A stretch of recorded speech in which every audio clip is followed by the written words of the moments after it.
Hello guys, వచ్చేసాడు మీ కాకినాడ అబ్బాయి మళ్ళీ వచ్చేసాడు. మొన్న నేను కాకినాడ బస్సులో ట్రావెల్ చేసేటప్పుడు ఏమైందంటే, బస్సు నిండా చాలా జనం ఉన్నారన్నమాట. జనం ఉన్నారు. తర్వాత నేను కాసేపటికి స్లీప్‌లోకి వెళ్ళిపోతే ఏమైందంటే, వెళ్ళిపోయిన తర్వాత లేడీస్ చాలామంది ఎక్కారు. అయితే నేను అలా పడుకొని ఉండిపోతే ఒక లేడీ మామూలుగా చాలా రష్‌గా ఉంది బస్సు అయితే. నుంచొని ఉండిపోయారు అలా. నుంచొని ఉండిపోతే నేనేమైందంటే, నేను లెగిసిపోయి కూర్చోండి మేడం మెల్లగని చెప్పేసి కూర్చోబెట్టాను.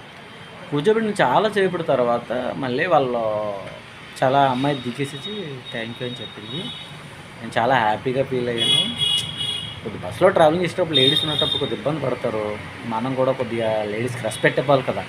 అది మర్చిపోకండి. ప్లీజ్ లైక్ మామ, షేర్, సబ్స్క్రైబ్ చేసుకోవడం మర్చిపోకు మామ. అది మాత్రం ఓకే మామ. ప్లీజ్ మామ.